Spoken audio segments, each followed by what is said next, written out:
Dear students, आज के इस वीडियो में हम एक नया टॉपिक शुरू कर रहे हैं, वैदिक सभ्यता। वैदिक सभ्यता अथवा वैदिक काल को हम दो भागों में विभाजित कर सकते हैं। पहला है ऋग्वैदिक अथवा पूर्व वैदिक काल और दूसरा है उत्तर वैदिक काल। सबसे पहले हम आते हैं ऋग्वैदिक काल अथवा पूर्व वैदिक काल के विषय में। ऋग्वैदिक काल की समस्त सूचनाएं जो है सूचनाएं अथवा इतिहास का ज्ञान हमें ऋग्वेद से ही प्राप्त होता है। इस काल को हम ऋग्वैदिक काल इसलिए कहते हैं कि इस काल के संपूर्ण इतिहास के ज्ञान के लिए हम पूरी तरह से एकमात्र ऋग्वेद पर निर्भर हैं।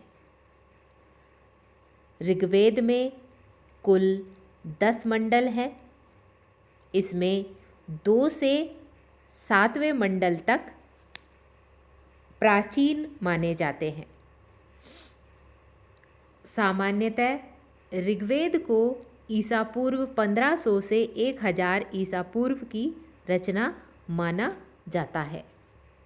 इसमें 1017 सूक्त हैं, जिसमें 11 बालखिल्य सूक्त अगर जोड़ दें तो ऋग्वेद के कुल सूक्तों की संख्या 1028 है।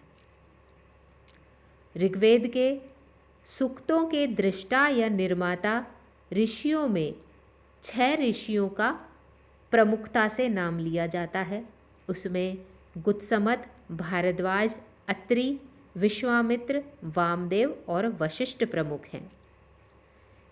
इन सूक्तों के रचनाकर्ता ऋषियों में स्त्री ऋषियों के नाम भी लिए जाते हैं, जिनमें प्रमुख नाम है लोपामुद्रा, घोषा, शची, पलोमी, काक्षावृत्ति इत्यादि।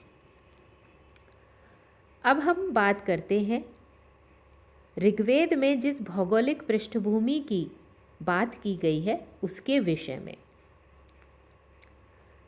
ऋग्वेद में जो वर्णन मिलता है उसके आधार पर ऐसा अनुमान लगाया जाता है कि आर्यों का प्रसार अफगानिस्तान से गंगा घाटी तक था, अर्थात वे भारत में उत्तर पश्चिम की ओर से अफगानिस्तान की ओर से आए थे। ऋग्वेद में विभिन्न स्थानों पर अनेक नदियों और पर्वतों के नाम हमें मिलते हैं। हिमालय पर्वत का स्पष्ट उल्लेख हुआ है। हिमालय की एक चोटी मुजम्वंत का भी इसमें उल्लेख है। ये मुजम्वंत चोटी सोम के लिए प्रसिद्ध थी। ये सोम वही पौधा है जिससे आर्य सोमरस बनाया करते थे। अफगानिस्तान की विभिन्न नदियों के नाम भी हमें ऋग्वेद में मिलते हैं। इसमें प्रमुख है कुंभा, क्रूमु, गोमती, स्वास्तु इत्यादि। ऋग्वैदिक काल के आर्यों का भौगोलिक केंद्र जो है वो सप्त सैंधव प्रदेश था। इस सप्त सैंधव प्रदेश में पंजाब और उसकी 5 नदियाँ सम्मिलित थी। ऋग्वेद में हमें जिन नदियों का इस सप्त सैंधव प्रदेश के संदर्भ में वर्णन मिलता है, उल्लेख मिलता है, उसमें पहली है सिंधु, दूसरी है सरस्वती, तीसरी है शतुद्री जिसे वर्तमान में हम शतलज नाम से जानते हैं, चौथी है अस्किनी जिसे हम चेनाब कहते हैं, 5वीं है बिपाशा जिसे हम व्यास कहते हैं, 6ठी है वितस्ता जिसे झेलम कहते हैं और 7वीं नदी है परुष्णी जो वर्तमान में रावी के नाम से जानी जाती है। ये अविभाजित भारत का और वर्तमान में पाकिस्तान के पंजाब प्रांत का विवरण है।